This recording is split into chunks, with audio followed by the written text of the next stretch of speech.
The show. The show. Show business. Show business. It's that show business. Show business. It's that show business. All right, so it is 7:02. I'm going to get things going so we can get the infamous, iconic, amazing creator. This is a special time. Oh, I miss you too, Andy. It's crazy, right? This is a very special time for the world, dead ass. And we have been brought to a moment where we either move forward, we move sideways, or we stall. And I have chosen to move forward, even though I'm figuring it out. And I am enjoying this moment. At the same time, I am traumatized by this moment. What up, Kenya? Welcome, welcome, welcome. And at the same time, I'm figuring it out in this moment. And it's been really cool to connect with so many people who are on the same page with really wanting to make a difference in this particular time that we're in, with themselves first and then with each other. And, we've been called to support each other really vigorously. So I've been wanting to get Rhapsody on here for a while, but we haven't been able to get the timing to connect. And it was because it was not supposed to happen until tonight, when we are in this crazy shift of the world and, Black lives being sacrificed and worlds changing. And now it's time to support and come together. And I am just so excited that I get a chance to share my platform, so then that you guys can get to know Rhapsody a little bit beyond her art. Being an amazing Black woman in the industry. And it has not been easy. We always have conversations about this, but it's interesting that now everything is coming to the light. But besides that, I just want to celebrate this really amazing iconic Black woman in our industry. And ladies and gentlemen and show business audience, what up, Brianna? I want to welcome my girl, the ultimate Rhapsody James. This is where I would play some bum bum. New York.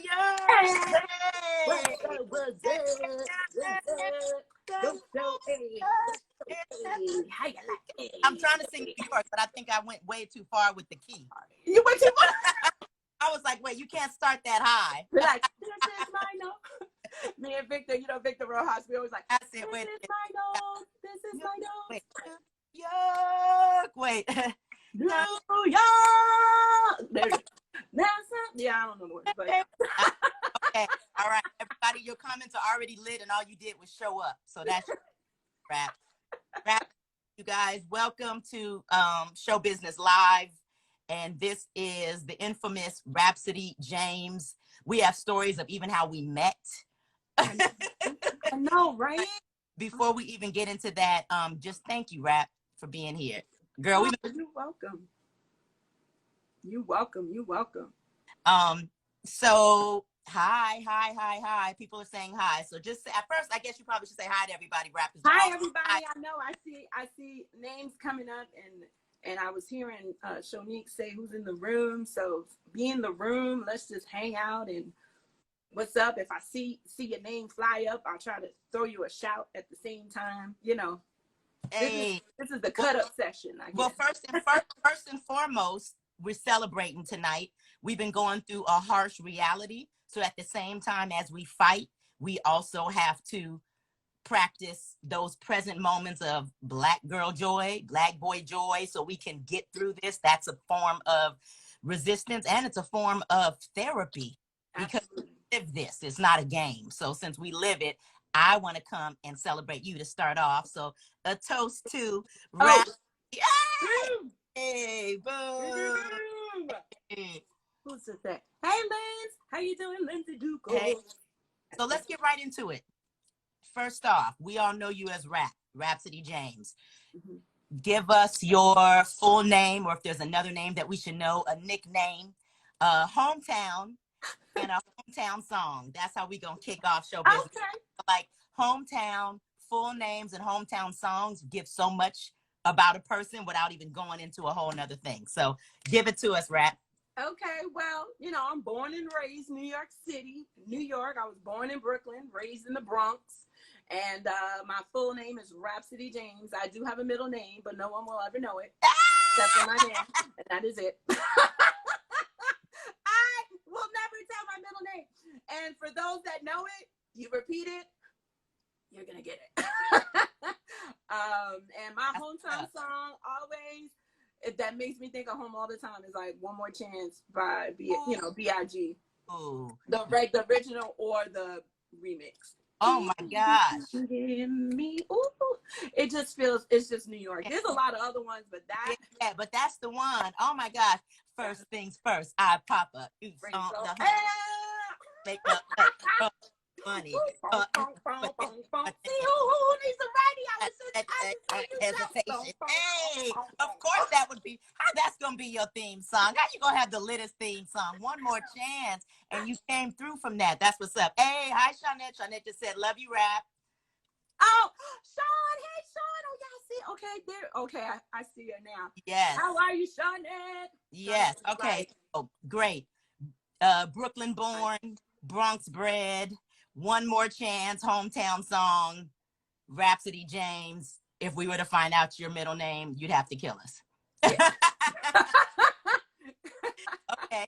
So tell us about Rhapsody growing up. Like, I know we talked about you going to school in the city, not necessarily where you grew up. So give us a little bit about Rhapsody, high school. Yeah. Experience. Well, I pretty much, I lived in the hood. Like, I was straight, like, hood. I mean, you talk about this all the time. Like, I lived in the Bronx, straight up, back in the days when it was like straight abandoned buildings. I don't know how old people are in here, but that's when like you live across the street and every other building around you was burnt out. Yeah, just burnt out abandoned buildings. And then so I lived there, but my mom wanted me to go to school in the city. She used to work down at the YMCA.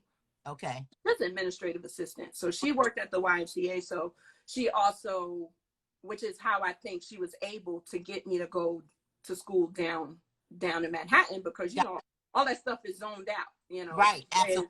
In a certain borough, you got to go to certain schools or whatever. So I think it was a blessing that my mom worked at the YMCA. Right. Down there. And I was able to go to elementary school, junior high school, and high school in Manhattan. She actually didn't want me to go to a zone school in the Bronx. Right. Because, at that time it was rough and all that kind of stuff. And I was someone, like, my dad was like super strict. He was like not having it. It was weird because it was so weird. It's like I was the cool girl and I was down with all the hood people, everybody. Like, it was like, can I curse or no? Yeah. Oh, yeah. Okay. I'm like, I don't know. Should I curse? No.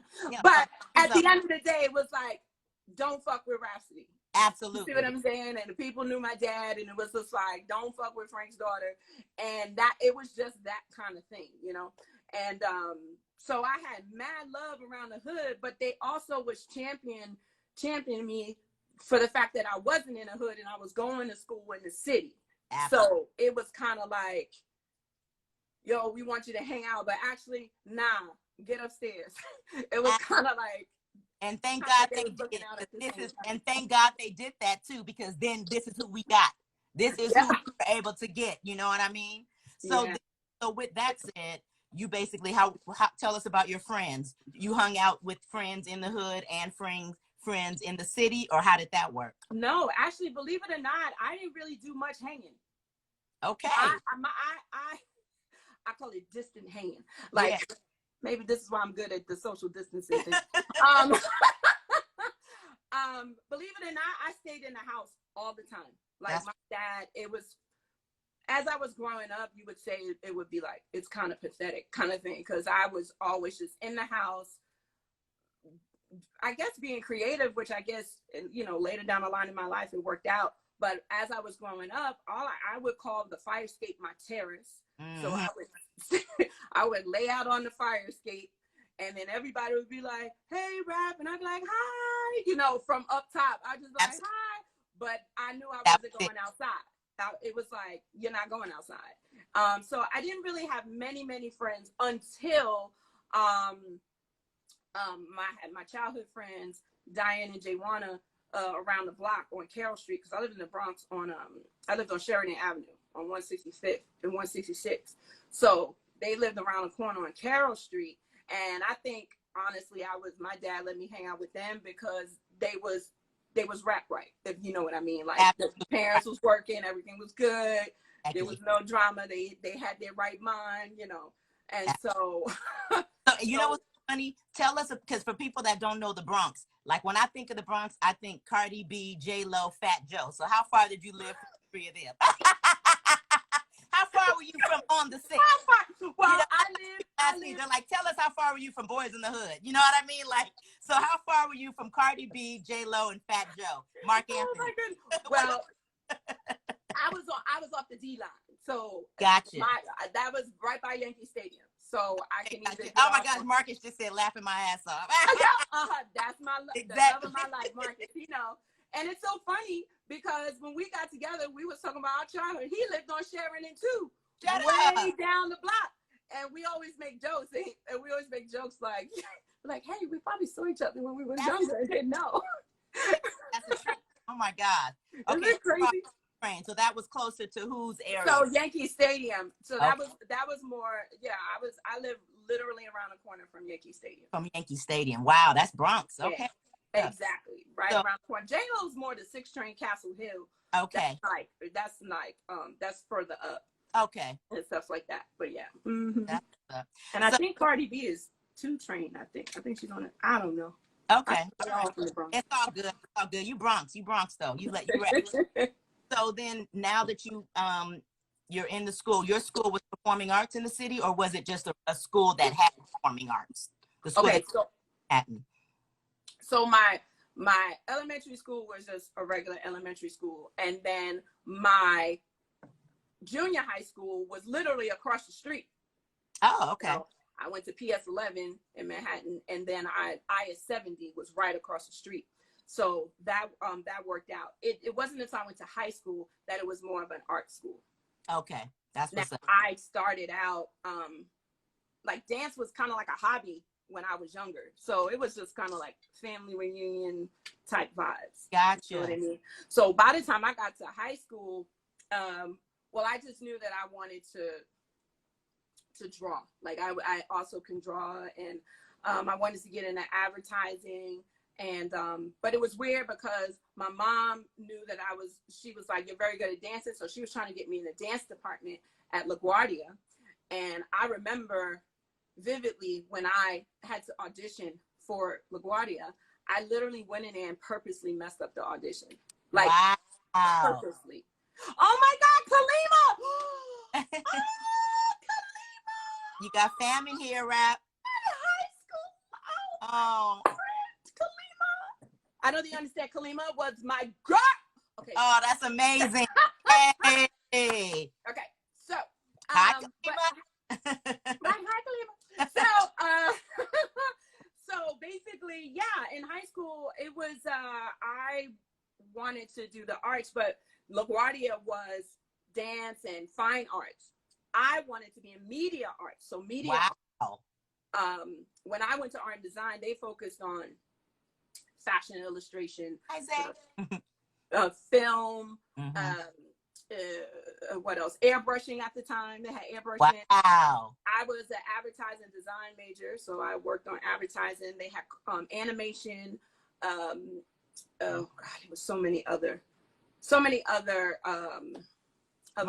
of art design high school. Yep, that's where I went. Art and design high school. Mm-hmm. So all that's why Kalima say A and D, because we would just say A and D. A and D. Okay. Mm-hmm.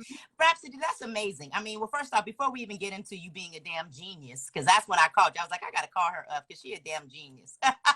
Yeah. Marcus is right. You know what he just said? There's a lot of people that went to art and design. Like I was cool with Mobb Deep. Tell us. No, Mobb Deep. So Havoc and Prodigy were friends of mine. Like I Shut up, girl! Shut up! Are you kidding me? Yeah. Oh my god! You just blew my mind. Yeah. Oh my god. Yeah. Okay, so who went there? So oh my god, who else went to art and design? Yeah. No, I might be thinking about Purchase. That might be college. College, Okay. yes. College. Well, I went to Purchase College, and Wesley Snipes went to Purchase College. Okay. Said he thinks Calvin Klein went there. Yes, actually, yes. And damn, and Fabulous. Yeah, And yes, Fab- yes, Fabulous. Oh my god, how did I forget that? Oh my my brain god, is going that's down. amazing. You come from like a really cool like legacy there, and you were drawing. What did you like to draw? Because I know you draw characters and stuff, but tell us like what you drew.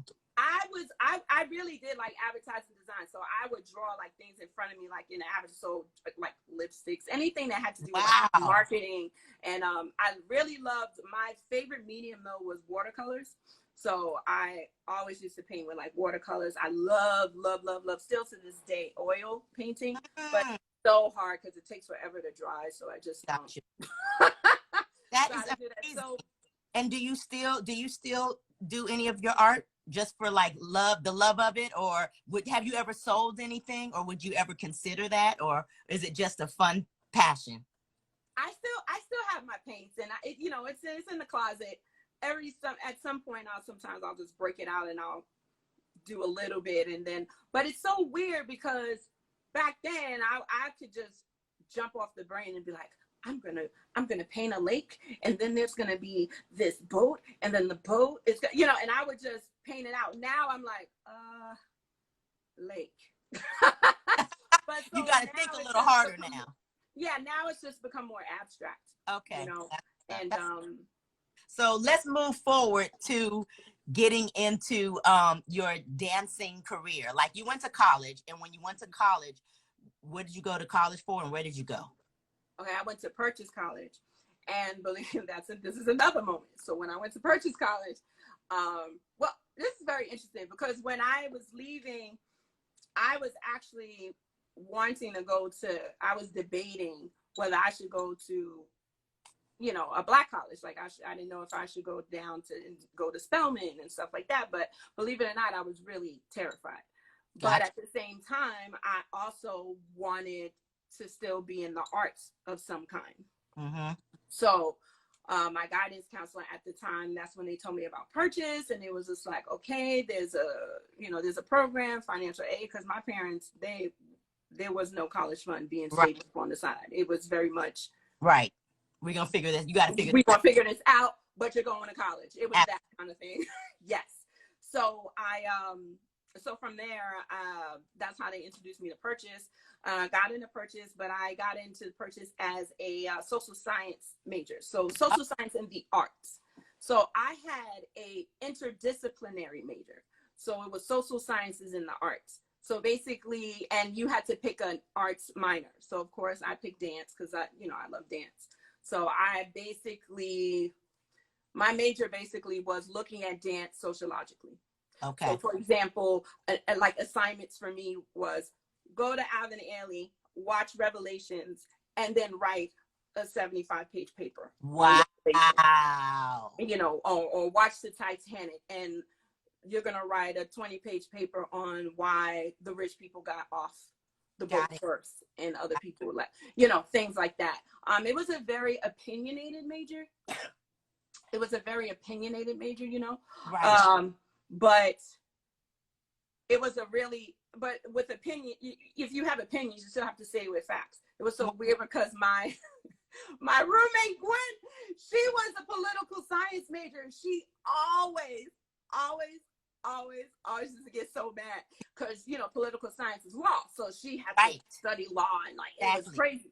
And so she's like, where is it in the book? She's in the book. She always in the library, like, yeah, here I am talking about, I'm wondering if I should I'm going to a show to write a paper. She hated it. She'd be like, your major is not a real major. And we would argue back and forth all the time. I'm like, okay, I can state what I want, but I still would have to say facts. So so college was great, but college is also where I really decided that I wanted to choreograph and, you know, dance Wow. and choreograph. And so my good friend Marlene Ortiz, I don't know if people know who Marlene is, but me and Marlene went to the same school. I live for Marlene. I was a fan for Marlene because I saw De La Guarda 20 times, Fretta Bruta 20 times. Yep. Marlene bought a rope. That was my girl. Yes, that Marlene's was everything. Marlene used to, you know, I mean, I'm sure she's told everybody at this point, but Marlene used, you know, when she was because she was in a dance conservatory, but Marlene was still working. So Marlene would be literally skilly whooping on the bus down to the city to do a quick music video, you know, or work in the clubs. And then she would come back. And so she would always tell me about, you know, the industry or whatever. Right. And I'd be like, man, I want to do that one day. I want to do that. And at the time, I wanted to dance. I was just like, you know, can I dance? I always had an interest in choreography, but to be honest, I didn't really, how can I say it? I didn't really think I could be a choreographer. Let's just say that at that time. You didn't see the path for that. Yeah. But what happened is in college there was, do you remember MTV Lip Service? Yeah. Remember that show? Okay, so check it. They came to freshman year. This was my freshman year. They came to Purchase, and we had this thing called Club 1010. It was kind of like the campus club thing where everybody party up and stuff. And that's why I always used to dance. I had two good friends in the dance department. They were dance majors. And so they would party up, and we always party out. So MTV had an audition for a lip service. So we were like, oh, we was bored that day. We was like, let's just audition for it because it's fun. Fast forward, and we auditioned. We booked the show. What? Yeah, so we booked the show, and we was like, huh? Then did the preliminary show, you know, like your first show. Then wound up coming back for the semifinals. Then from the semifinals, went to the finals, and then we won the whole show. We won the season. Okay, somebody YouTube that and send me. Oh, I've been trying to find it. I can't find it. I'm so bad. I can't find it. Stuff that needs to be found. Shut up. Man. Oh, unfortunately, unfortunately, you know, that terrible fire that happened in New York with all my storage and stuff. Right. That it got burnt up because I did have the tape. It was the only tape, the only footage. Yeah. And that got, but so it'll be in my memories. But we won, and what we won a 30. This is how I tell you how the industry was better back then. Won a $30,000 music video. So they paid $30,000 for your to budget. give us a music video that we're gonna lip sync, and we did Salt and Pepper, What a Man. So but it was straight up for real though. Like we had rehearsals, we had a choreographer, we had a fitting, it was catering, it was a location. We was down in City Hall, right down in the same building that many artists use. Busta Rhymes used it. We'll talk about that later, but Busta Rhymes used that that location, and it was that experience that I was like, okay, I'm gonna choreograph. This is what I want to do. Because I fell in love. I was like, I never knew I would love production like that. I always loved production because I love musicals, and I love since I was younger. And, you know, Psycho Janet fan when I was younger, you know, that whole kind of thing. And so when I was like on a set, I can honestly say that was probably the first time I actually felt what a set felt like. Right. Exactly. So and you got all the feelings, all the good feelings. Yes, Jermaine. Love you, Jay. He said he's about to hunt for that video footage. Oh, please. And if you do, everybody on the internet. The internet be finding stuff. So if you guys can find that footage. I'm looking for some footage too, actually, which is a trip. And I think Dana came on here. Love you, Dana. He was saying hi to both of us as well. Dana. Oh, okay. Hey. Okay, so let's go right into one of my favorite videos of all time, which happens to be your first gig. God damn it. Tell everybody your first gig, Rhapsody. My first gig was Busta Rhymes, Put Your Hands Where My Eyes Can See.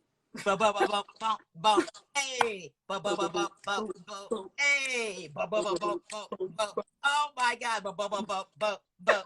Okay, yeah, that was crafted. What did you do in it?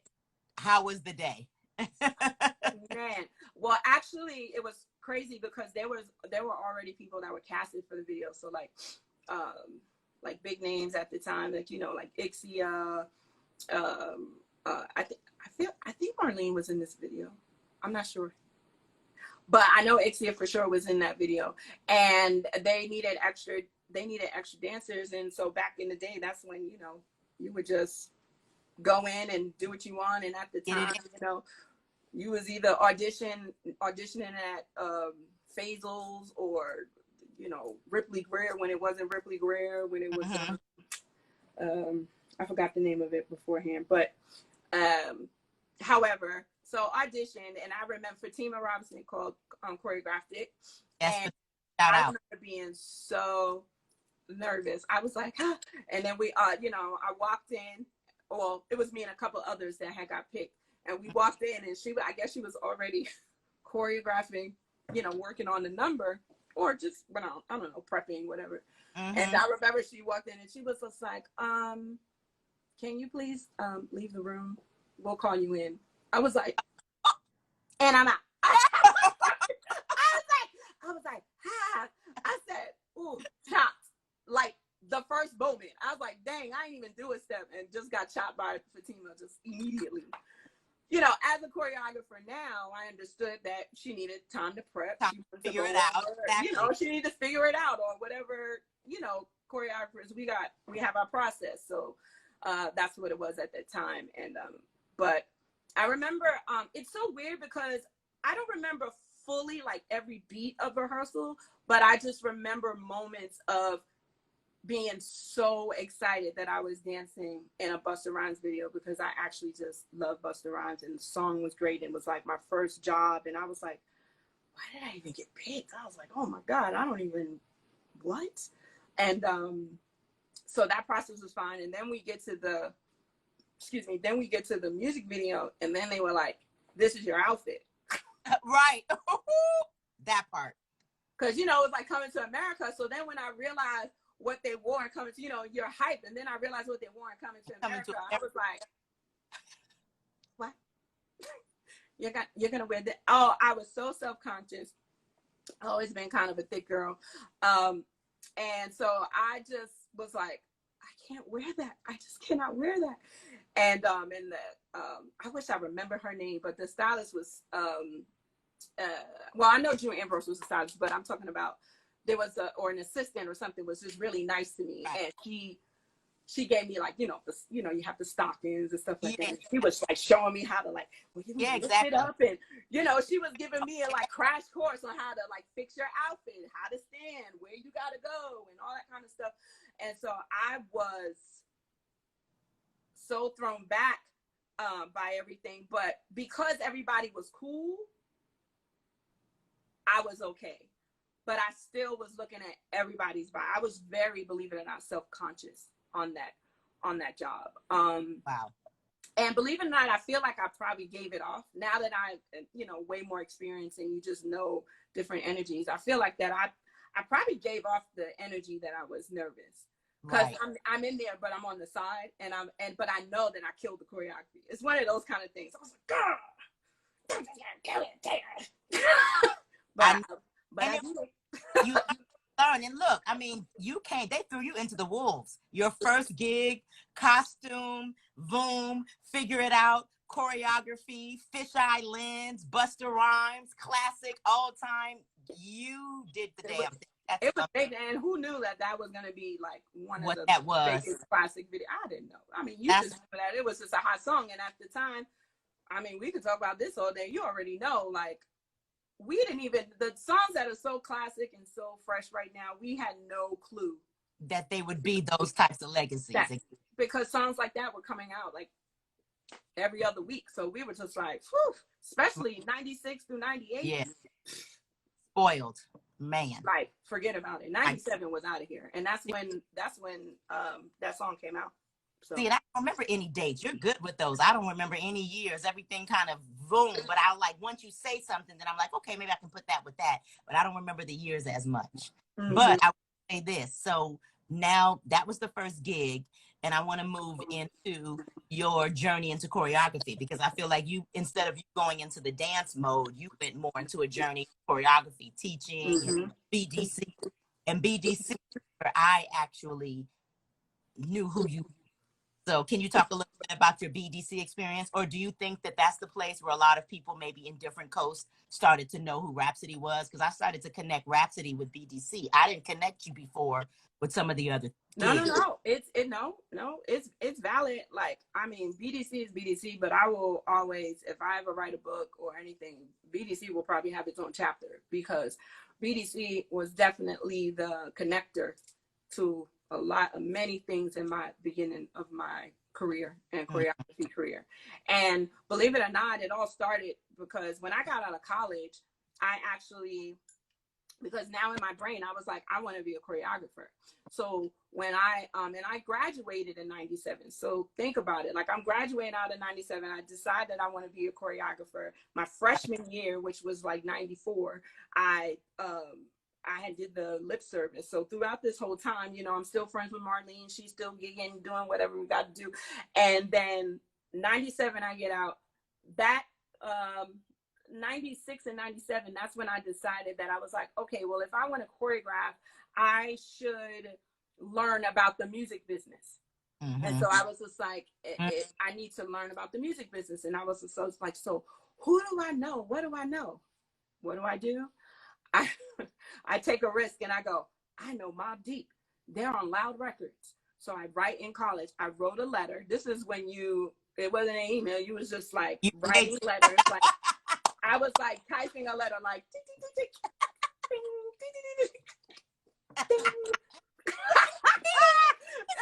you never lied. You better write and sling and type a letter to my. Just on a computer, but printed. It wasn't, you know, that whole thing. And so you put it in the mail and you had to send it off. So I sent off a letter to Loud Records, asking, I was like, I don't know if you have an intern department, but I would love to intern. I went to school, you know, I was boasting. I was like, what's going to happen? You were boasting the truth. Yeah, it was the truth. I wasn't lying. So I was just like, I know Mobb Deep, sign me up. I want to work, you know, thinking that. I was just like, I'm just taking risks. I don't know. Girl, they mailed me back and said, give us a call. We may have a thing for you. Called them literally that, I think it was that summer. Yeah, that summer, obviously, because I was in school. That summer, I went in and they were like, and so, you know, the director, Brett Ratner, right? Okay, yeah, of course. Okay. So at the time, he was the head of the video department at Loud Records. Gotcha. So he was my boss, like, as I was interning for him. Brett Ratner was your boss? As an intern. Oh my God, that is crazy. Yeah. So I was interning for him, and there was, so I interned for him, and then that was when I interned there at the time at Loud Records with Raekwon, like the purple tape. Everybody calls it the purple tape. What? So, Raekwon. It was, who else? It was just during that period. And that's when Raucous Records was popping at that time. So I was doing a little stuff for Raucous Records. So then Brett was talking to me. He was just like, well, what do you want to do? Like, you know, I know you're interning, you know, whatever. Because let me tell you something about me interning. I was a bomb intern, and I will boast hard about that, because I went in because I was like, I just want to learn. I wasn't thinking about no check. I just wanted to be better. I just wanted to know the information and the fact, and I was so grateful that I was there. I was just eating up everything. I was just everything. I went from the phones. I went and got coffee, came back, got a croissant, came back, rode up, you know, what do you call it?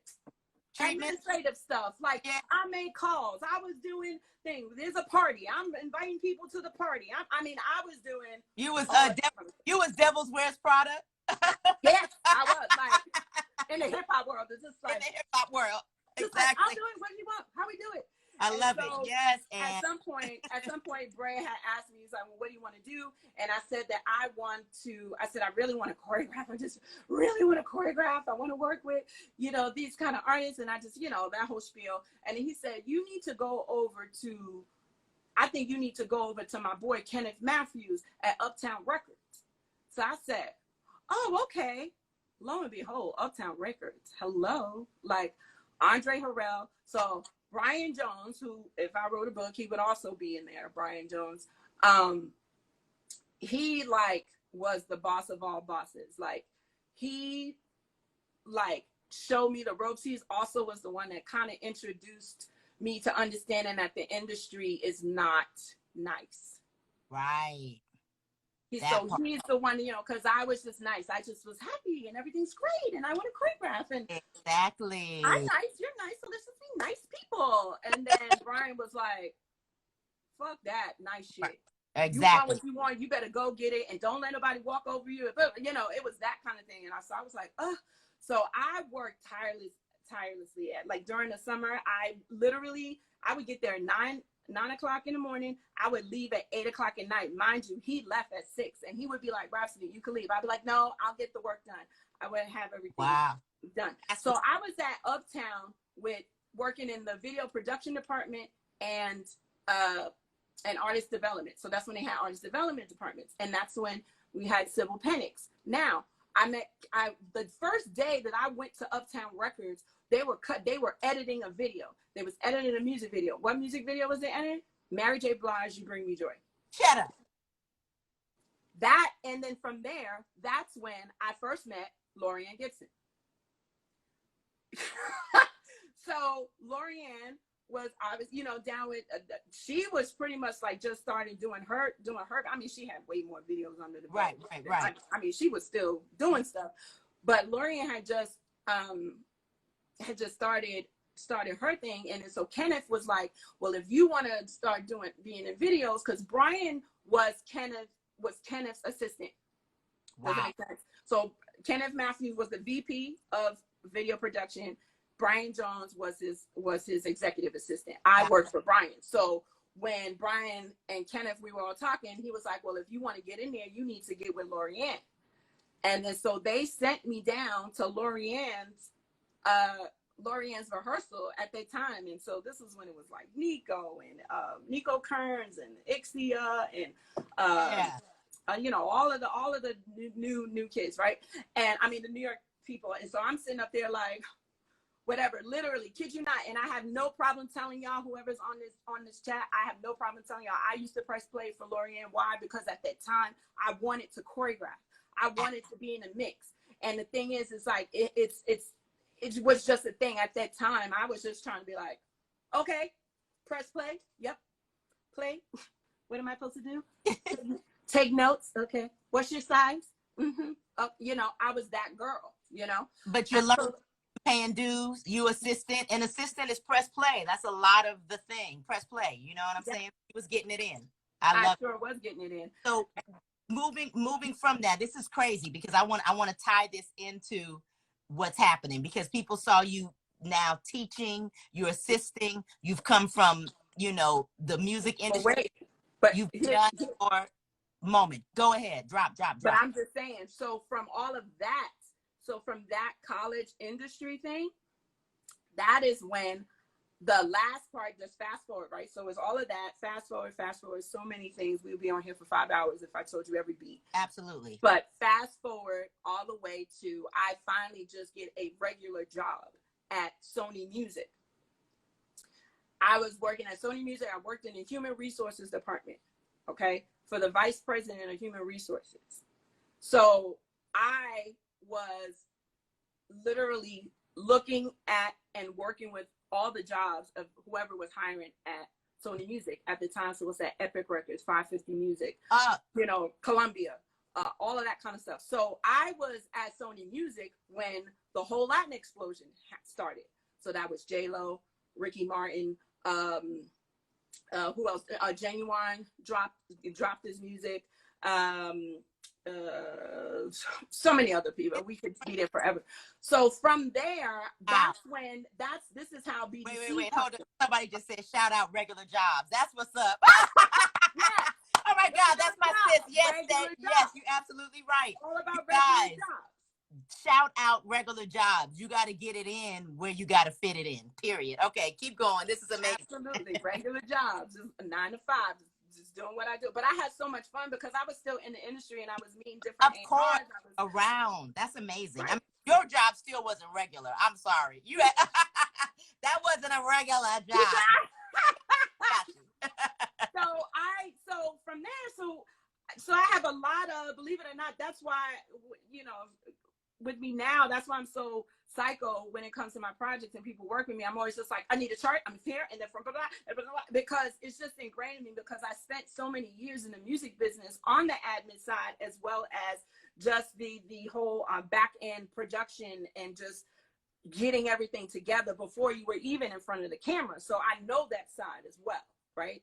So fast forward, I then realized that I'm like, okay, I got to start dancing. I'm trying to, I want to choreograph. I want to do these different things. My boss would let me on my lunch breaks run to auditions and then come back. Who does that? I was like, to God be the glory. God been looking out for me in my life. Cheers. So I'm just like, cheers to that. I was like, you know what? Cheers to good bosses that believe in you. Because we've had a few. She did. You know what I mean? That's what's up. That's a real toast right there. Somebody like, oh no, you ain't gonna be here forever, boo. Go get that thing, but come back and get this work done though.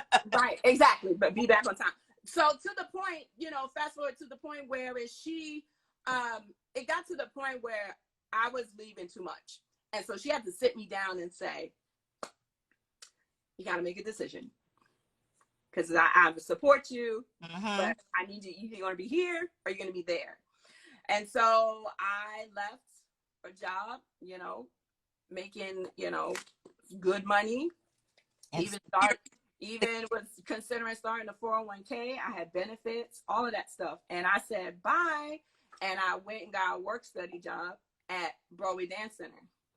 And literally I started folding clothes at that time. Now, all the way inserted, by this time, I'm still doing choreography or, you know, making up dances on my own on the back end, taking classes at BDC here and there.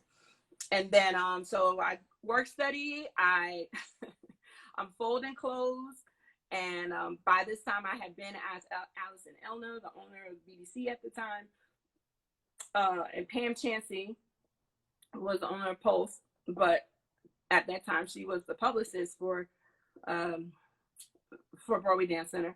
And she, Rockefeller and Quickstep were on a job and their flight got stuck in Washington, D.C. Their class had 85 people in it. And so I was like, oh my God. And so they had 85 people and then they came up to me and said, so Rhapsody, we need a sub. And I was like,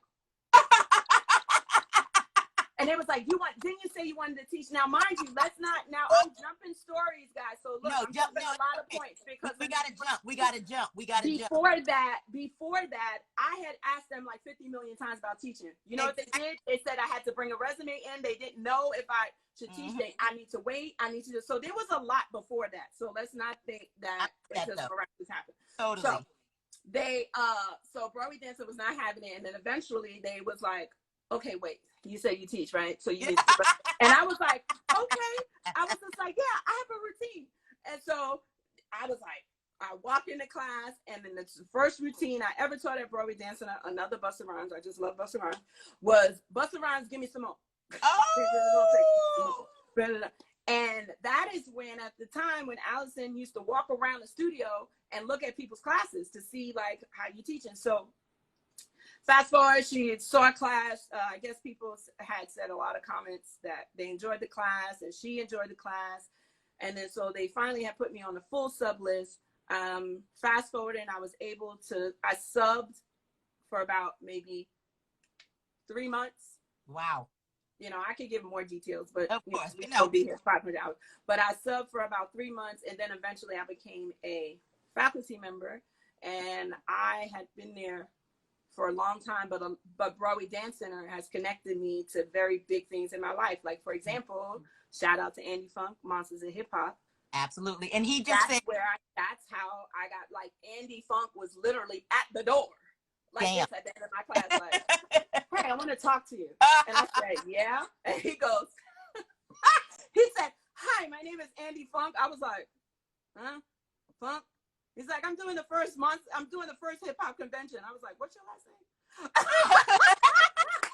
But look, as you're getting into that, I have to say this because Andy came in and Andy said, when I said that's how I was connected to you, BDC, he said that was their connector too. And Kevin just said that was his combo. He said he took that 12 times. Shout out Kevin. That was gonna be the next thing that I was gonna say. I needed you to talk about Kevin from where he was a beginner and how you guys connected and you were able to push him to a whole new situation, which is how I met him. You know what I mean? So I wanted to throw that in there, but we're gonna put a pin in that one and then get back to it. But everybody's laughing and don't put a pin. But go ahead. So BDC, Andy's at the door. He's like, "You coming with me?"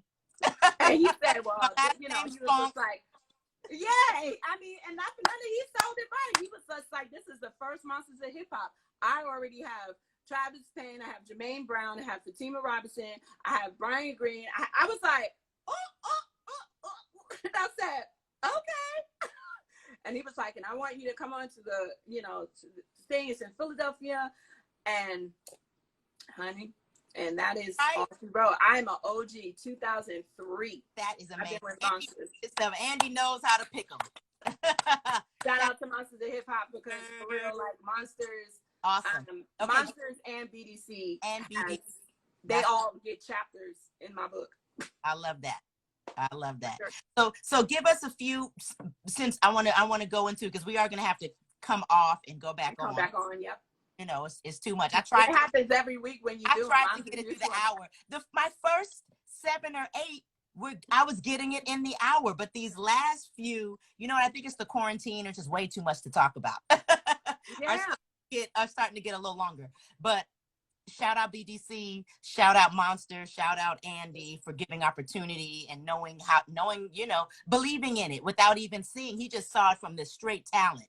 It wasn't about anything else. And he rolled up on me like it was like a movie scene for real. Because I was just coming out and he was like, hello, can I talk to you for a second? I was like, and you are? And he hit it right on the dot. And he hit it. Oh, gee, that's what's up. Okay, yeah, so I told about Kevin too. Mm-hmm. Give us. So speaking of that, then go ahead and give us a little bit of a jib on Kevin, because that comes right into this. Because Andy just said that's how he met Kevin as well, through you. So give us a jib, because we can go further on this, and I'm gonna have Kevin on this. I had Kevin originally on the first season 1 of the podcast. So to listen to Kevin's story, go to my podcast, which is anywhere where podcasts are podcasted. But I want to bring him back on live so you can see him and we can have another chat live. Oh my God.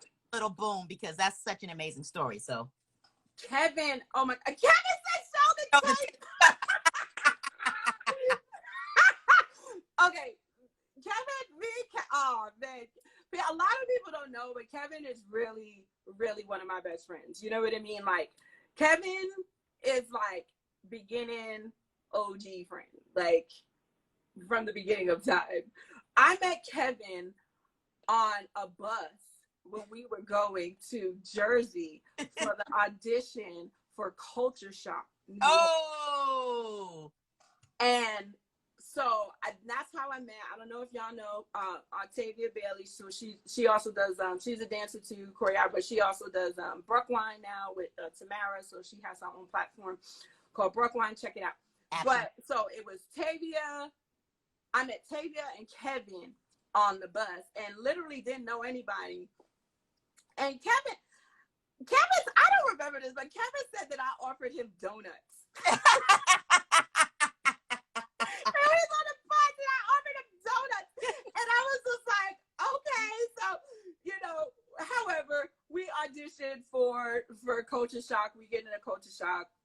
And that's literally where our friendship started. Me, Kevin, and Tavia were like But the great thing was that Kevin and I already knew that we wanted to be choreographers. So Kevin was still, I was still teaching at BDC and Kevin was still doing his thing, but Kevin knew that he wanted to choreograph too and be a great dancer. Like Kevin had his dancer dreams too. Crumb donuts. Kevin said the small ones. Crumb donuts, the small ones. I did not remember that. That was so funny.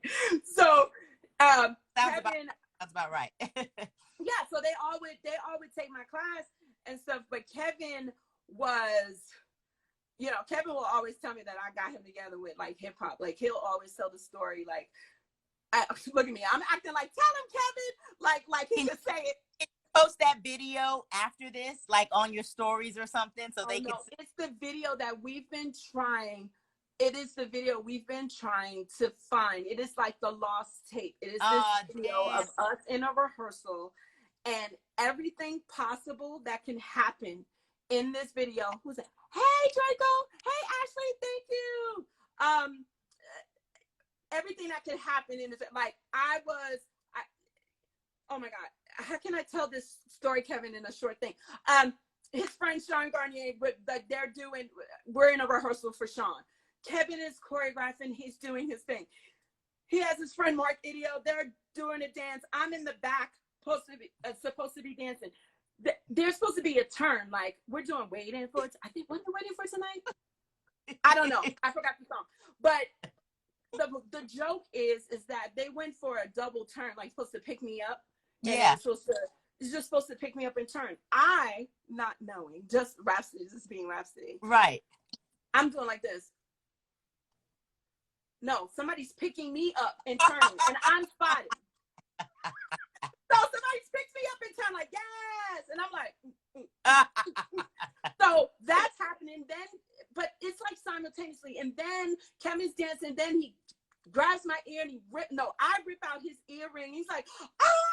I mean, like, there's so many things that happen in this video. Then there's Mark just randomly, he's just living his life. All this craziness has happened. Like this tape, seriously, if I find it, you gotta find this tape. The best tape ever. Oh my God. But me and Kevin's relationship as friends has been such a wonderful friendship. Like, he's always been there for me and I've always been there for him. And we've always had the craziest stories. I remember he auditioned. I feel like it was for Puffy or something. I was so hyped for him. Back then, that was those Sean John velour suits. I bought him a Sean John velour suit so he could be hyped, so he could be more hip hop. And I was like, you would be more hip hop. This is how it's gonna happen. I love it. You gotta look the part, Kevin.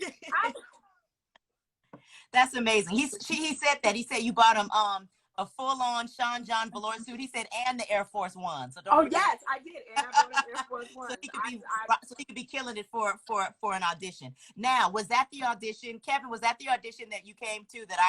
How I met you, and I was like, oh my God, I love this guy. Was it? I don't remember if he had on a Sean John outfit though. He had blonde hair back then, though, spiky. And when he would have his blonde spiky hair, Kevin would go through transitions. He would have like, I'm in hip hop phase. So this is when he was like hip hop. He was trying. Then he went through, as he liked to call it, Britney bound, and it was like he was all Britney bound, and that's when it came.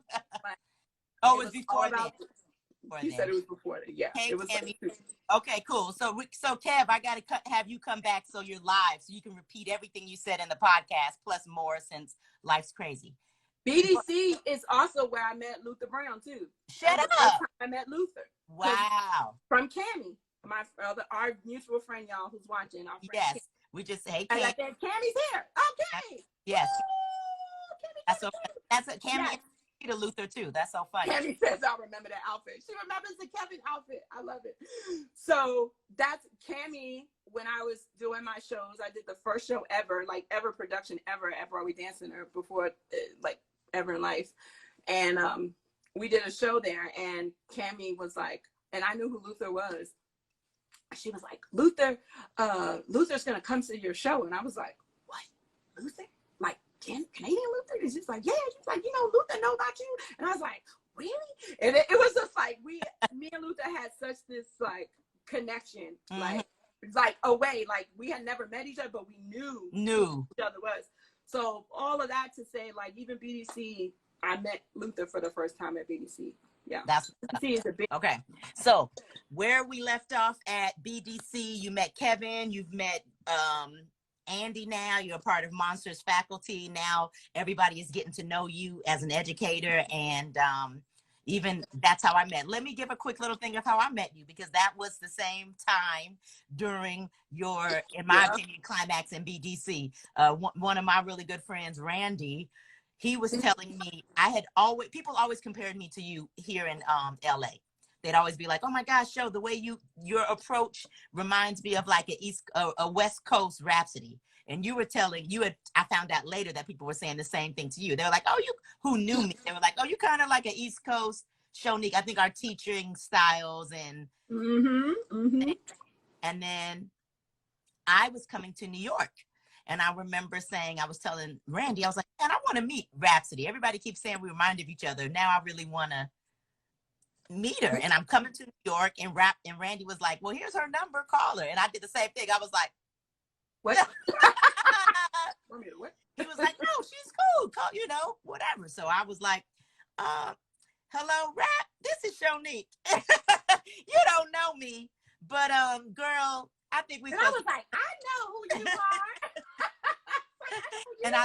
And that's how I met Rap. I literally called her on the phone and was like, "I think we're supposed to be cool, because we've been, I've been hearing your name so much. I'm coming to New York, da da da." And we ended up talking on the phone, remember, for like 2 hours. Like we ended up we couldn't get off the phone. I don't even remember a moment of, right. I don't know, she's cool. I just remember instant, and we just talked. And then I was coming to New York. I was like, "I'm coming to New York," and I was like, I might have been probably staying with Kira, or I don't know who, and remember. And then you were like, "Well, I'm not going to be there if you want to stay at my house." Oh yeah, that's right. Yeah. You were going to be, I don't know, where were you? Remember, you were gone. Probably LA. Maybe doing I was a going gig back or and forth to LA.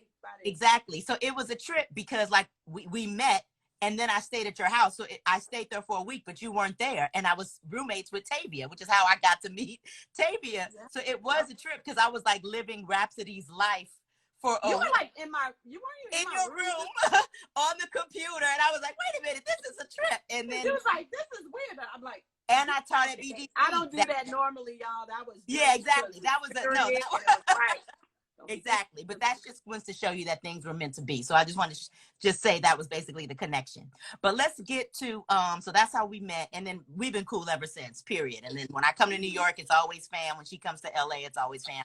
Now she lives here. We got even closer on Monsters of Hip Hop, being on that, traveling together and everything else. So it's been cool. Let's go right into now with you. Oh my gosh, yes, Diane said choreographer swap. You know how wouldn't that be a show? Dang, okay, that is exactly what it was. It sure was. It really was.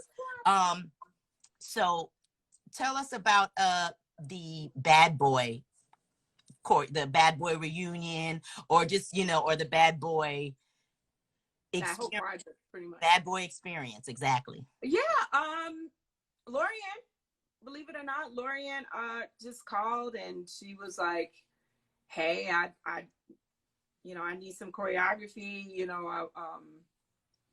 I want to, me and Lorianne, believe it or not, have known each other for, so obviously, like I told you earlier in the set, that I've known her for so long. So ideally, I've known Lorianne since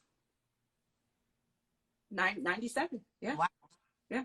I've known Lorianne since 97. So her calling and talking and stuff like that. And of course, she, Luther Brown is all like a triangle, like we all know each other, that whole kind of thing. So Lori was just like, "Hey, Bad Boy Family Reunion, I need some girl vibes, and this is what I want to do. I know, I want you to put that pocket on it, or whatever you do, blah, blah, blah." And so it started out with the family 25th anniversary on BET, the BET Awards. And so that's when that whole process started. And it was very interesting. Well, because Puff. Exactly. So I don't even know how to describe him. The rest of the conditions. I said, because you're gonna work in all kind of different situations, conditions, circumstances. Yeah, you're gonna deal with more than what But you. as crazy as it sounds, and as many stories as probably people have heard, is that although the camp was crazy, in some ways, just working with Bad Boy just kind of just put you on some extra grit. Like Extra you great. just had to just figure it out, whether the things that they did were right or wrong. It was just You become great. You pull up. You pull all and the. the thing is, I wasn't too far. It wasn't foreign to me because we could speak about that from just us coming up in the industry. It was just like you got nobody was nice to you. Like Right. I told my friend Brian, my friend. Well, he is my friend now, but my boss at the time, Brian, he would tell me, he always used to let me know, like, you got to fight for what you want, and they're gonna tell you to your face, if you whack, you whack. And so it was like, if you're whack, they told you to whack. And so I was like, okay, it's whack. Let me go. And that's with anything. So when you're dealing with, like, Bad Boy camp, this is just New York. It's great. It's good. It's whatever it is.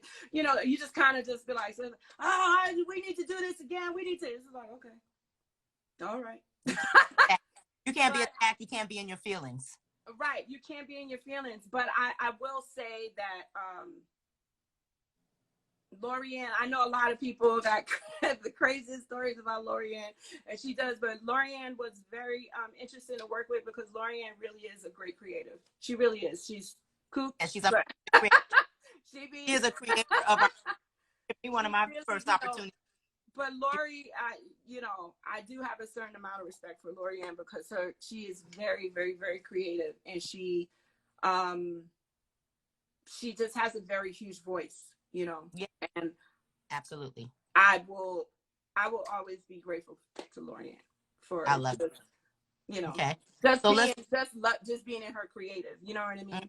And 100. So that whole Bad Boy experience was fun. I actually had a very good time because, come on, I'm choreographing to the songs that I grew up on. Like the music. What? Period. Are you kidding me right now? Yep. So see, Tammy said that Lorianne gave her very first gig. Yeah, very first gig. Yeah, Lorianne will give the blessing. She gave me not my first gig, but she's definitely gave me one of my first very important gigs. And it was a direct booking. So I gagged. I was like, Lori wants me. But so move on to one of the ultimates, a dream come true, Miss Janet. Tell us about that experience. You finally got to choreograph for Janet. What songs were they? And this was for the Vegas residency. So tell us about the songs that you choreographed and how was it? This Janet thing, wow. How do I do this without a long story? I mean, I think every choreographer. Well, how many songs you choreograph? Let's start there. How many songs I choreographed or how many songs made the show? Both. Because that's a whole nother thing. We all know whoever's up in choreographing 20 things. And then here's the thing, I'll choreograph 3 songs, then you get up there and then it's a whole new routine. You know what I mean? So wait, what? Like, well, we have to switch it and we just kept half this part and then we're gonna exactly. So forget that. How many did you choreograph? Which songs? And then which ones made the show? I choreographed in the process of everything before making the show. Choreographed Trust to Try. Doesn't really matter. I did the whole medley of Control. What have you done for me lately? Nasty, and Shut Up, and Principle and Pleasure Principle. So I did 6. But what made the show was really only Trust to Try and Doesn't Really Matter and snippets of the medley. They kept a lot of the staging that I did, but a lot of the choreography got clipped. I mean, she was doing a lot. Right. It was people don't realize, like, you have big hopes and you're pushing hard, but time is of the essence. And if you can't learn everything, you can't learn it, but it still has to be in the set. It was, it was a lot of that stuff. But I'm somebody that I was just super grateful, and big shouts to Gil for bringing me on for that job. It definitely was a dream come true. I think every choreographer, dancer has been a Janet fan. I don't think my fandom is any bigger than anybody else who wants to work with Janet, you know. But I've been Janet down, and not many people know this, but they'll know this now. But Shawnette, I tell Shawnette all this all the time. She knows because I tell her all the time. But Shawnette literally was like my dance idol, like for real. Like I would look at Shawnette and everything, and I'd be like, I want to be like her.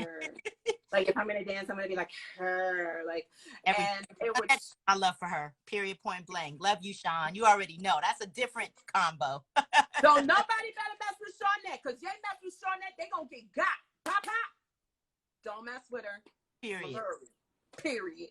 And that's on period. Anyway, but since that whole process, watching Shawnette and then wanting to choreograph, you know, obviously for years on end, even during Tina time, I used to be like, oh my God, but Kevin will tell you, like, I was like, he was Britney bound. That was the whole joke with me and Kevin. He was Britney bound and I was Janet bound. And right. It was so many things, like from even, I've submitted to Janet like 50 million times. It was like almost there and it didn't work. And blah, blah, blah, blah, blah, until finally the moment happened. And funny story, you know, fast forward. So now we're in the, love you too, Shawnette. We're in the rehearsal. I'll tell you this quick funny story. So we're in the rehearsal for Trust to Try, teaching everything. And then it was like, okay, you have to, you know, Wiley walks up to me and says, okay, so it's time, you have to teach Janet the part for thing. So I was like, oh my God. So, you know, everybody clears out. It was like, whoever's just in that section has to go. You come in the room. I just see Janet walk in and I was like, oh. Now, mind you, I had saw her already because she was in a Doesn't Really Matter rehearsal. So I saw her sitting down, but it was a different feeling because I had to talk to her. I had to teach her choreography. Yeah, that's different. And it was so funny because Wiley was just like, okay, so we're going, and I was like, wait, y'all don't want to give me a heads up how she like to learn. I don't know what, like, does she want to see? Does she want to watch me? Does she want to watch her sister? Like, you're just going to leave me out there. Like, I was freaking out. I was like, what?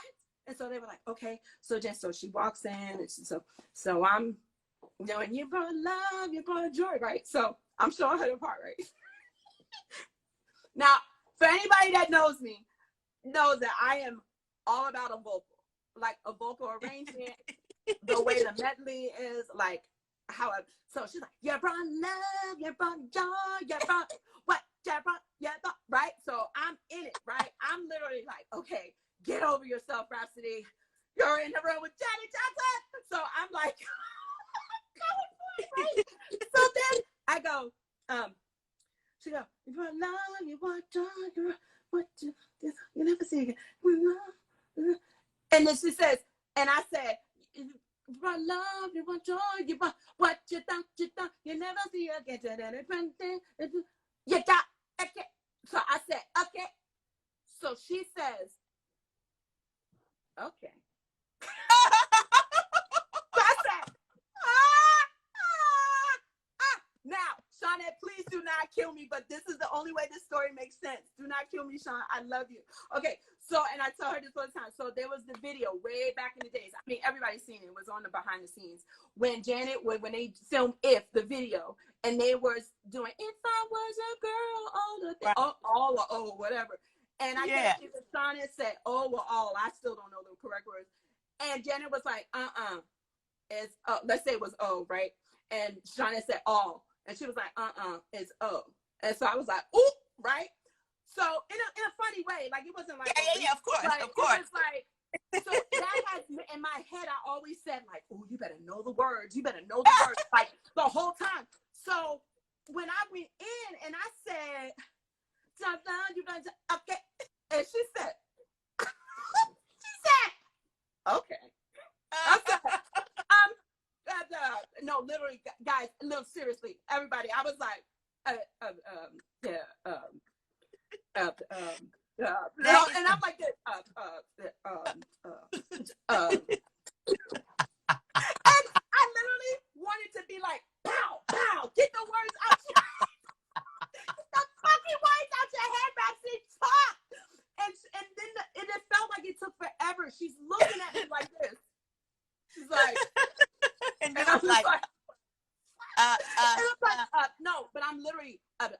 then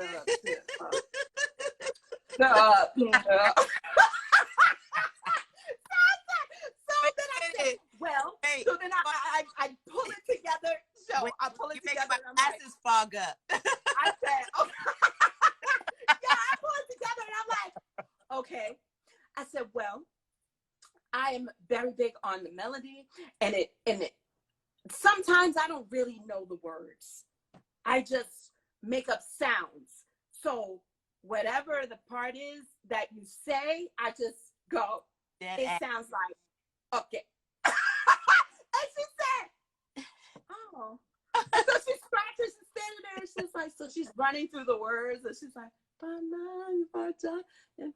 she's like, oh, okay, I understand. Yeah, I don't say that, but okay. I was like, yes, you don't say that. I obviously know that. You didn't say that. This is great. I was done. I was like, oh my God, did I just embarrass myself? And then the whole time, that's why I had to tell y'all the story about the video with Shauna and Janet, because I was like, oh my God, this happened to me. The only difference is there wasn't a camera on me. Right. During, like behind the scenes. So that whole process was hilarious.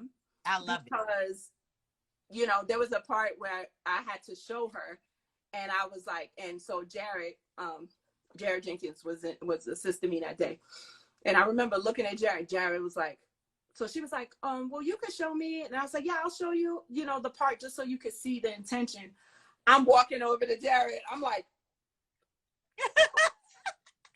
Jared's looking at me like, we look at, we're not doing that. You better do it. And I'm like, and so I said, it was just like, oh my God. I was like, oh yeah, bro, I loved it. I was just like, at that point, you was Janet. I was like, look, I'm going on tour with Janet. I'm not going on tour with Janet. This is going to be the tour. Watch this. And I'm going to be you. And I'm going to eat it. I blacked out. I blacked out so bad. And then she looked back to me and she was like, okay. And she looked at me and said, okay. And I was like, yes. I was, okay. That's how you do that. So that was my great. I love that. I live. Everybody's going crazy too. The comments are going crazy. Hannah, I see you too, because we had a couple of moments like that with Ricky. That's a different story. I love you, Hannah. Bruh, I'm dead over here with these facial expressions, laughing my ass. Oh my God, Michael Ramos. Oh my God. Crying. People are crying because that shit was crazy as hell. How Janet, I mean, that's a moment in time where Janet corrects you on Janet's lyrics while you're in the, I mean, that's some extra, that right there. All we could do right now is black out and take it to the next thing. Congratulations, toast that your dream came true. Ladies and gentlemen, black dreams come true. That's not what I was gonna say, but it came out. I will never forget the marbles because they was in my mouth. I was like, man. That's everything. So you've done so many things. We're gonna move. I want to go into what you did. What was this? That was last year, All American, because you know that was a big moment. That's like what I feel like a lot of things came together. You saw Cam said black dreams come true. Cam, you see that's right, black dreams. I said it, black dreams come true. I was not that just came out, you guys. So yeah, hashtag that for me. Boom boom. Sure did. I feel like I was just like, it was so crazy because Kevin just hashtagged it. Hashtag it, yes, Kevin. You hear it here on Show Business, guys. Black dreams come true. And it's hard, but that's a different conversation. It's definitely, we're going to have a conversation. But I want to go and talk about All American because All American, I love the show. We talked about it on a personal tip, got friends in it, and you did such a beautiful job by showing the cotillion. I was in a cotillion in LA, in the ball that they're kind of talking about. So it was such a dream come true to watch you bring those things together, and I love it. You guys, if you go to my post, the post before this, there's a clip. I put a clip. If you swipe, there's a clip of Rhapsody's work in All American. But tell us about that Well, All experience. American was well, first of all, All American wasn't choreographed just with me solely. It Oh, was also with Nico Annen, who's also my cousin, and he's also the associate director of Motivating Excellence. love Nico. Shout out Nico all day. And Nico, big shout out to Nico. Yes. His show starts P Valley. Yes. He's also the That starts. theatrical production. Starts and where it's gonna be. Nico. It's Tell on them Stars. what show Nico's going to be in. Nico is Rhapsody's cousin, amazing actor, amazing creator, and he's got a show he's about to debut in. And tell him where. P Valley. It's on Stars. P Valley. Stars now.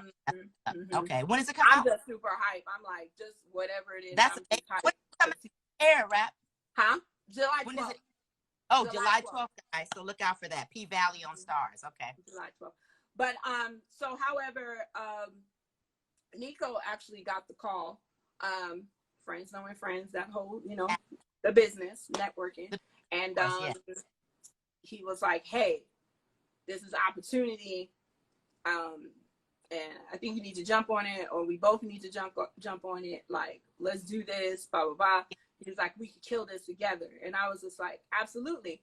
And so going for a meeting, however, we're just hyped because, I mean, if you're Black and you've either heard of a cotillion or you have been in a cotillion, and so to be able to celebrate just Black people Culture. and people. Black culture and celebrating a cotillion where it, as some would say, the debutante ball or something, but just bringing in Black women into society and saying that she is amazing and she is, just great. Like, we can go in forever. But so just that whole experience, just knowing what the show was about, and it was really amazing. So so Nico and I, so we're going in, we're looking at different references, and then we're in the meeting, and then they find out and they say, well, we think we're gonna need like 26, I think it was at first. I think it dropped down to 24. But and I said that we're gonna need like 26 dancers. Wow. 12 guys, 12 girls. And so and it was just like, you have control of that. It's like production people talking. It's like, because production is like, that's your department. Choreography, dance, okay. Exactly. Okay. Yep. Get the dancers, make it all happen. Yes, exactly. So when the whole situation, the reason why All American is so special to me and Nico is because we were able to hire every dancer that was on that show came out of Motivating Excellence. Every dancer was a Motivating Excellence alumni. Like, Rap. I literally can Here's to that. cry.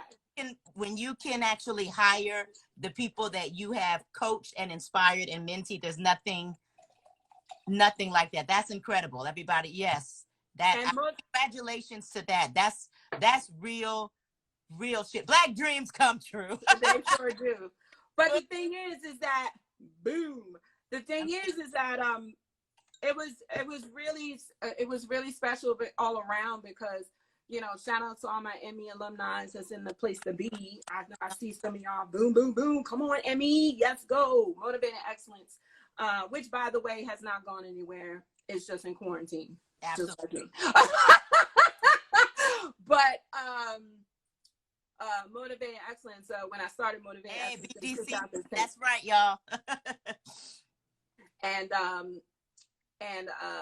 it was something that I wanted to do to give back to dancers in the sense of just knowledge and like really training them basically from the inside out, outside in. Same thing as shout out to you for always doing creative ops, and we've had those conversations all the time about that. And so nonetheless, going through all of the seasons, we're up to season 9 and then pandemic happened, but but it was when the opportunity came to actually hire all of those dancers, and when we saw them all in those dresses and those tuxedos, and not like that, but just black and brown, just dancers, like they all literally bust their ass in the program. They continue, and some of them were not like straight out the program. A lot of them had been out the program, but they still came back, and to be able to hire them and just see all of that came first, like I literally was like crying. Nico was just like, it's all right, Rhapsody, it's all right, because it's those kind of moments, and I want to do that, you know. And, you know, in my career, I want to be able to continue to hire people that I work with, especially so that way they can really continue to get, you know, better in their craft. So that All-American will always be, it just represents so much in the sense of Rhapsody and Nico, who we are as separate creators. The show itself, just about how it is about Black people and growing up in the hood and going to a Beverly Hills school and all of those trials and tribulations and what we go through as Black people. So that's a whole movement. And then the whole sense of what, you know, how that transitions and for ME and where ME is, you know, is going to go. It's not about to go, where it's going to go, because it's already heading there. So it's a grateful thing. So I'm hoping for this. Let's pray up on this little Emmy nomination. Let's hope for it. I ain't get it yet, but let's pray for it, because as we put it out, because she is on the short list for the Emmy nomination. So we're going to cheers to that, and we're going to bring that into manifestation for Rhapsody, because she deserves it. She is a queen. She is an inspiration. She's done the work, and it's her time. And that is the conversation I think that's happening for me in the Black movement. It's not about asking for anything that we do not deserve. It is our time. And today we're Rhapsody, because it is now her time to be able to receive what she already has earned. That's the difference. So cheers to, and we're going to put that manifestation out there for Rhapsody, because she is on the short list of the nom. So let's put that at, let's put the manifestation, and everybody throw some waves, some hats, some peace signs, and some energy, because it is your time. That's what this is about. It's your time. All right. So moving right along, girl. Hey, what's up, JR? What up, JR? So yes. So okay. So now we got to get it. And my mom just says hi, Rhap. Mom. Hey. What's up, Mom? Yes. So you guys, I'm gonna take this BDCT somewhere. So thanks. So you guys, let's ride with that, because I don't know, I'm feeling it. So we're gonna keep. That's Black Dreams Come True. They already. Oh, I love that. They've already taken it there. I was looking for the whole world. Okay. Exactly. Yes, exactly. So that my mom's in here saying hi. My mom wants to know what's the character that Nico is gonna play in P Valley. Do you know? Uncle Clifford. He's the lead. Uncle Clifford, he's the lead. Let's and Brandy Evans is the lead too. She plays. Wait, who's the other lead? Brandy Evans. The other lead? Brandy Evans. Yes, of course. Oh my God, Brandy. She's playing Mercedes. I did not. A lot of people think because I'm so hype and I'm advertising, everybody thinks that I worked on it. I did not work on that show. I'm a fan. Of course. I'm just happy for my people, and they've worked so hard over the years. Absolutely. They've been pushing forward, and I'm just hyped. And I think and I'm a fan of Katori's work, and I feel like it's just really great to even see her go from that play where Nico was a part of that from the beginning, believe it or not, and then auditioning fair and square, just like Everett, then get to actually really getting into then seeing it on the screen. It's just like, I'm just like, let's go. I love it. Let's go. So we giving our flowers to Brandy too, because that's a working girl. Brandy, we've seen you since the beginning. Go get yours. Loving that it all came together, and that's what's up. And so we met her in Masters of Hip Hop. Absolutely. So we're talking about, Black dreams come true, working it out. But now, how do you stay in a relationship? We're gonna go right into your man, because we all love Marcus. Everybody knows #Rhapsody and Marcus. He's been down for you, and you've been down for him. Since all of us get a chance to really see what that love looks like, that friendship, fun, cool, and dead ass. So just how long have you guys been together? Marcus, we ain't getting Marcus is like, going oh, personal. no, I want to do. He's sweating. No worries. Marcus, we're not going down into a Wendy Williams moment, babe. He put the sweat face like, oh. Exactly. All we doing is just giving y'all props because you guys have been holding it down for a long time. We're not going left. This ain't the Wendy Williams show. I know, no right? Gossip. But we do want to celebrate Black love in this, but also in this business. Black and Spanish love, actually. Yeah, Black and Spanish love, but not even just that, being in this business. Yeah. Keeping a relationship. That's the other thing too. You being able to be in this business, you know what I mean? So like, how do you guys do it? You know, just as far as, because you've been together for a minute, and how long has it been? 14 years. We've been together for 14 years. 14 years. Mm-hmm. Gotcha. 14 it just seems years. like you guys are best friends though. That's what, you know what I mean? Like Marcus is so my best friend.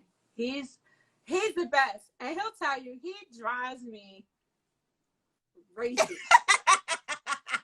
I love you, baby. You know you drive me crazy. But when I tell you, there is no other man for me. Like, I mean, he is the one. He's the only one that gets me. I get him. We just get each other, you know. A lot of people, because I live in LA and he still lives in New York, for those that are probably like, I don't really get it. That's what she's talking about, everybody. I live in Los Angeles. He lives in New York. So, well, I mean that, but I also just mean being together with somebody for 14 years. Yeah. Well, right. Well, first of all, I mean, the way Marcus and I met is crazy. Like, a lot of, we always talk about this, but Marcus and I met on MySpace, and it was just not MySpace. Go MySpace. He said our relationship is protected by the red. And the green. Hey. Dead ass though. But not MySpace. Go off MySpace. We met on MySpace, believe it or not. When you got moved for somebody top 8, ooh, you was no longer lit. Top 8 friends, they are just said. Oh, right. It was fighting words. Marcus, that was fighting words. Marcus got in that top 8. Wait a minute. Somebody just said, baby, I need to remake a MySpace to find my soulmate. Dead ass. Rhapsody, you guys found her soulmate on MySpace while we was tripping. We was all tripping while she out there finding her soulmate on MySpace. Marcus and Rhapsody, y'all He lit. came out of, believe it or not, he literally came out of nowhere. And when we was talking as friends. Like, he asked about, like, well, what does choreographers do? Like, you know, so what is that exactly? And he at the time, he still does. He works for transit, so he was working for transit, and I was like, oh because my mom and my dad used to work for transit, so. Okay. You know, that was our like conversation, and we just talked, like we just found ourselves talking, and if you ask him, he'll tell a whole different story. I'm sure. I ask him to come on, that he will tell a very different story. Your time, but you tell your story. But yeah, and remember AIM? Do you remember? Yes. AIM? Okay, so. Back then, you know, we was typing on my stuff, and he was like, give me your AIM. And I was like, okay. And so I gave him my AIM, and then we're talking. And then I never forget this. I was like, I heard his, you know, he was like, okay, this is my number. Give me a call. So I was like, uh-oh. And before then, I had come out of a random blind date kind of situation where this dude was, excuse my French, but he was a bitch. He was just like a punk he was just whack. And I was just like, eh. Right. So I was just like, uh-oh. And then I heard Marcus on the phone. He was like, yo, what up? I was like, I love it. Oh my God.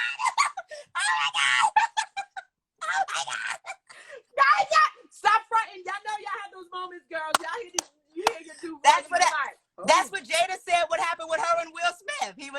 He called her and he was like, "So you dating somebody?" She was like, "No." He was like, "Well, you date me now." She said, "Okay."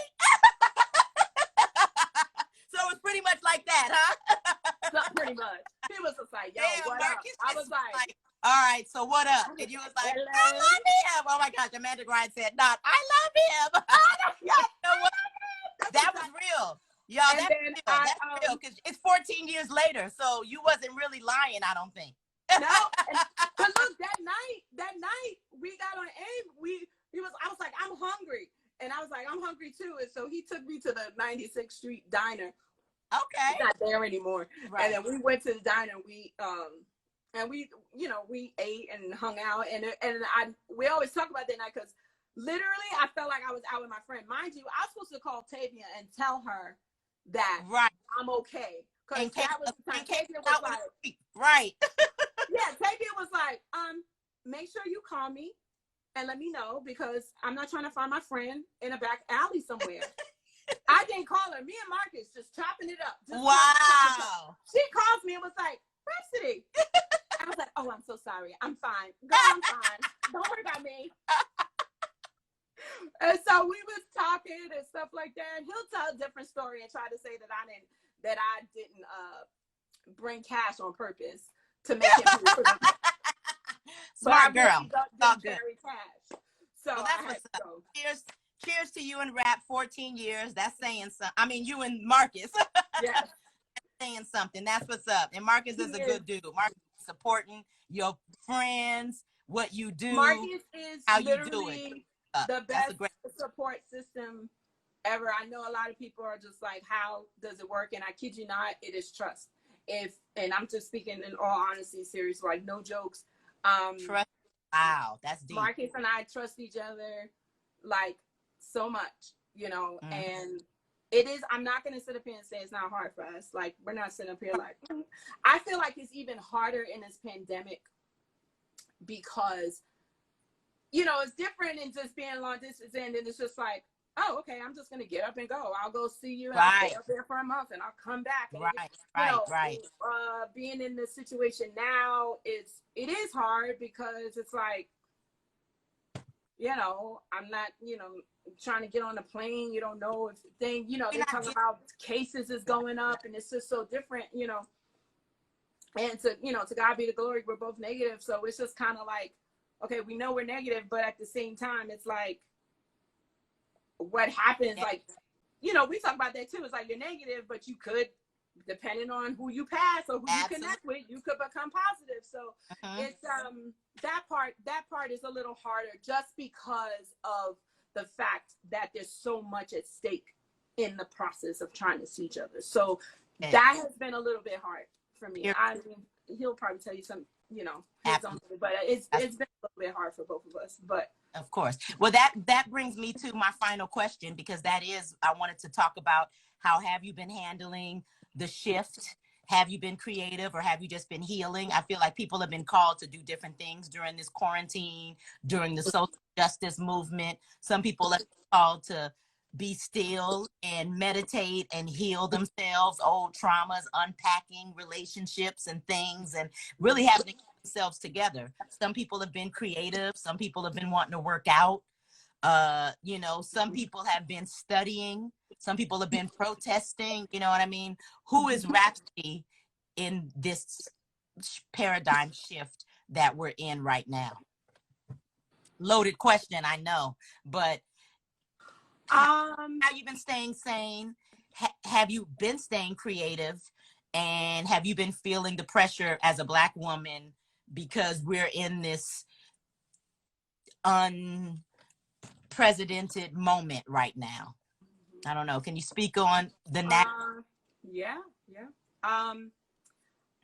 I'm just a very transparent person. I just don't like faking the funk for people. It's just like, and if I don't want to speak on it, I'm the person to be like, I don't want to talk about it. And you would have known that from the beginning before this. So, in all honesty, to you and to everybody, like,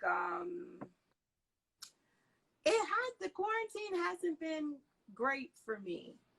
Mm-hmm. You know, it went left. Like I started in the beginning, like, what? I already know God did this. Put us on a pause. Stop. Ah, you're gonna we're gonna work on your thing. This is for you to focus. You're gonna lose weight. You're gonna do this. You're gonna eat better. You're gonna, you know, I mean, you can tell me nothing. I was preaching a positive glory to everybody. Like, no, just we're gonna stay focused and we're gonna think. And then, you know, and it's just like, and then a month later, I'm like, what?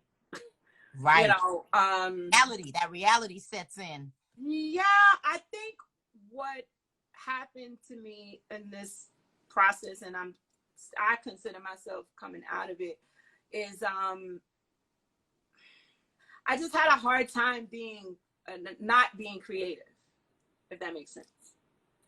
And I'm somebody that is creative, and I realized from spending so much time with myself that I have deflected a lot of my personal things in my life in my creativity. Right. Right. Right. In my creativity, whether that's the projects that I'm creating, whether that's a job I'm working on, or whatever, I notice that I tend to be like, oh, life. Put it in the dance. Life, put it in the dance. Put it in the dance. Everything is put it in the dance. Put it in the dance. Right. And now, because of the uncertainty that I didn't know what dance and industry and life is going to look like right now, I've just had a very hard time because I just don't know. And the fact that I didn't know was very scary. So the good thing about this, though, is that it has brought me closer to God for sure. Like, absolutely. And that's a great thing. But I would be a fool and to sit up here and lie and act like everything is just okay. Everything is like so amazing, and it's so popping for me. And it's been hard because I realized that maybe, just speaking in a spiritual sense, I'm like, maybe the thing is because I always put everything into creativity. Maybe it's a point for me to stop. Come on. Like, I talk to Luther about this all the time. Shout out to Luther. I don't know if he's in here. I think I saw him in here. I think, yes, Luther is in here. Hey, Lou. But I talk to Luther about this all the time, in the sense of, like, how do you deal with not being okay? Right. And accepting that it's okay to not be okay. Come on now. And so for me, that has been the hard part. I'm not even going to really get into this president because he stresses my life away. But I call him TT, Tricky Trump. But TT drives me, and it got to a point that I was watching the news. Everybody who really knows me, they know I watch the news all the time, right? Mm-hmm. But during this whole pandemic, and then just watching everything like kind of go along, watching the media really got to me, to the point where even Marcus was like, you have to stop watching this. Yeah. He was like, it is affecting you, babe. Like, you really have to stop. Right. Because it's just not gonna do you any good, So I tried to pull away, and then that's when I'm like, okay, yeah, no media. I'm gonna go be creative. I'm gonna start writing a script. I'm gonna do this. I'm gonna think of a different concept. And then as I started thinking about different concepts, and I'm trying to write and to think, then it goes back to the COVID, in the sense of, like, who am I gonna ask? I can't be in a room like with many people. Are there any people that even want to be in a room? Right. How is the production gonna really work? Like, you think about concerts and tours and all that kind of stuff. It's just like, how are you even really gonna do that? For those out there that's really thinking that these concerts and tours is coming back this year, please stop. It's not. Period. Like, it's not. I mean, that, you got to really think about, like, tour buses and rehearsals. Yeah. How are you going to be in rehearsal? Yeah. I always make the joke that I'm like, man, they're going to have, like, social distance quarantine, like rehearsals, Right. like formations, where it's just like your whole tour is going to be a tour, and No. everybody's going to have a dance box, and everybody has to dance in the box, Damn. and everybody stand in the box, and there's no formations, and you're living your life in the box. And it sucks because I live for a clump. You know? Right. Oh, no clump. Ain't no clump. No, Ain't no clump. that's all I keep thinking about. I was like, oh my God, no more clumps for a No long clump, time. no You know, I beads, live like for no. a clump. I even think about contemporary dance, especially like, you know, when I do all my red stuff. It's like it's so much connection. It's so much, you know. It's like, how do you do that? Like, so Right. all of those crazy thoughts haunt me in a kind of a way, because it haunts me and it scares me, because this is kind of like, how are we really going to do this? Right.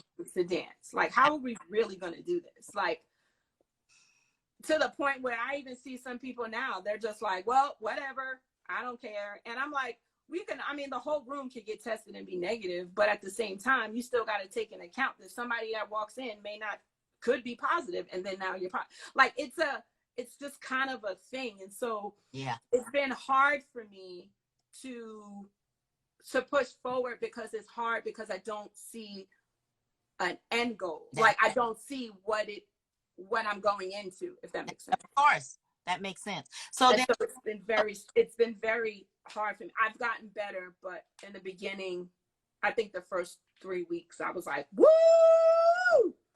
And it was like, May, forget about it. Oh, yeah. May? Oh my God, forget about it. Leave us with this. Now that we, you know, some cases are starting to go high again. Looks like we're starting to have to pull back a little bit on being out again. It was like almost a false alarm for going out, and then we're coming back in. And then now with, you know, the Black Lives Matter movement and I got you, Hurricane. I saw that. Keep going. You know, leave us with what is the present moment. How is Rhapsody? What self-care look like for you? I saw a comment that said, what does self-care look like for you? And what could you leave, you know, I guess to the Black community, and then to everybody from you as a Black woman, because we've been put on this spotlight. What could you leave positive, or what do you think is the best thing that's going on right now in that movement, and the worst thing for you in that movement? And let's leave them with that. Mm-hmm. Well, for me, there was a lot in that, so I hope I get to everything. Yes. But me personally, self-care, I have been really pushing on trying to choose to have a really good regimen, because I realize that the great thing is that God has blessed us with a choice. Like, we could still choose. You can choose to have a bad day, or you could choose to have a good day, even though it still might be hard, but there still is the power of choice. Mm-hmm. So I am choosing to be better and not let it take me down. And I'm kind of in a space where now I'm like, I refuse to believe that God brought me all this far for me to just fall flat on my face. Like, maybe he brought me this far, and a lot of things have been held off because now is the time. Now the world will be ready for Rhapsody Dance. Yeah. As much as you know, there's so many struggles, you know, that's like 6-hour conversations, right? So we can all talk about our struggles and mindsets and all that kind of stuff. But moving forward, I've realized that I'm like, I have a very strong creative in the things that I want to say and purpose behind it. And I feel that we are moving into a purposeful movement in all types of things. And, you know, in politics, in arts, in education, in science, and you know, it's just kind of like, why? Everything is why, you know, like, why are we doing this? And, you know, you know, what makes sense and things like that. So, so for me, I am definitely continuing to stay close to God and choosing myself versus choosing, you know, not like that, IG, social media, all of those kind of things. Like, I like looking at those things, and if those things get the best of me, moving on. I love it. Like focusing on myself. as far as me as a Black woman right now in this industry, it's two things. It feels very powerful, um, but then it also feels very scary because we're still not exempt, if that makes sense, right? So we are still. It's just very interesting as like the Black woman is so powerful and it's like speak on it, but at the same time you'll still chop us down and we're still not good enough and we're all of these kind of things. So I am just opening my eyes and I'm just being very aware, and I just feel for me as a Black woman I need to continue to work on confidence and to staying true to who I am as Rhapsody James, as a person in my creative, because of the simple fact that my creative not only represents the creative idea, but it represents Rhapsody as a Black woman, because that's who I am, you know. And and there's so many things I want to do. There's so many things that I still haven't even touched. And quite frankly, I still believe that I'm in the very beginning of my career. As many things that I've done, I still feel that I haven't got my burn off. Like I still feel like I haven't put up. Come on now. Oh, not at all. Not even a piece of it. Like I feel like I have not even began to really do the things that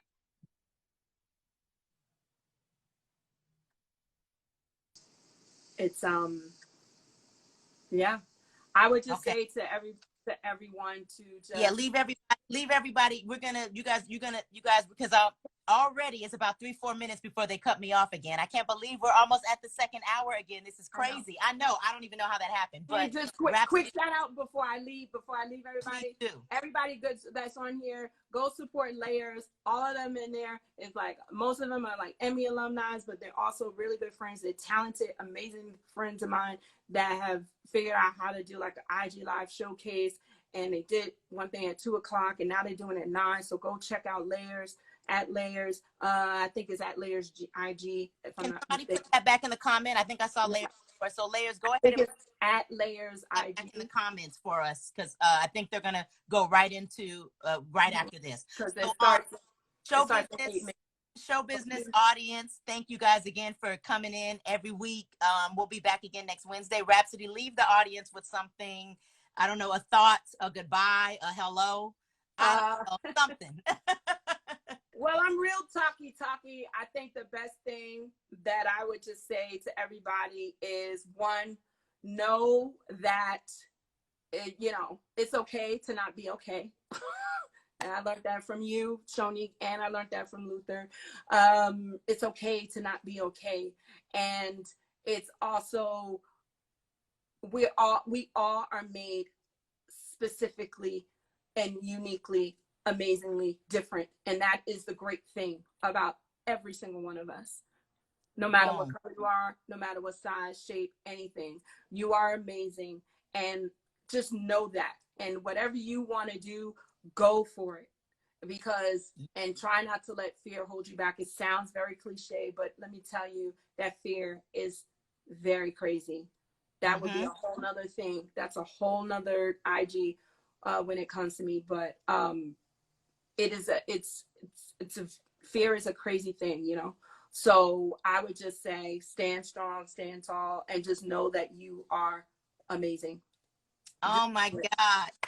That's the best thing I could say. From your mouth to God's ears. You guys, ladies and gentlemen, dropping gems. Hey, Raina. Yes, Mark. Hey, Raina. Amazing, but yes, you are biased, but I'm not going to say because it was amazing. Sienna, I love you. Luther, my mom was in here. Everybody, Amy, Marcus, my baby boo. She got to talk, Cammie. And thank you guys so much. Please share, talk, repost. Let everybody know what we're doing, what I'm doing, what Rhapsody's doing. Because we do. Oh, you can find out about updates. Just go to rhapsodyjames.com and you'll. Perfect. Rhapsodyjames.com. And if you're not, well, of course, you should be following her. But of course, if you're not, you should be following her on at Rhapsody James. And share this with people, because that's one of the things that I see that I would love, and people say I don't ask enough because I'm not an asker as much, but asking people to share and let people know what it is that we're doing, what I'm doing, what Rhapsody's doing, putting it out there, because for some reason it doesn't seem that automatic unless you actually put it out there as well. So thank you so much. And just one last shout out. I just really want to say shout out to all, like, everybody in Motivating Excellence, whether you did the program, whether you did a day workshop, a week workshop, and everything, because this is the time that you need to be motivating your excellence. Yes.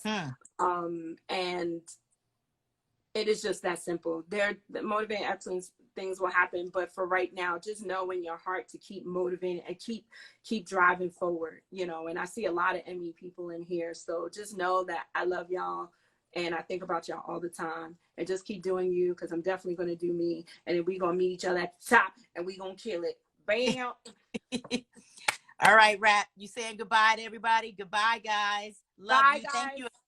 Thank you so much for being on this. I appreciate it. Had a ball. Yes, always. Bye, everybody. Y'all. Bye. See you. Show business. Yes,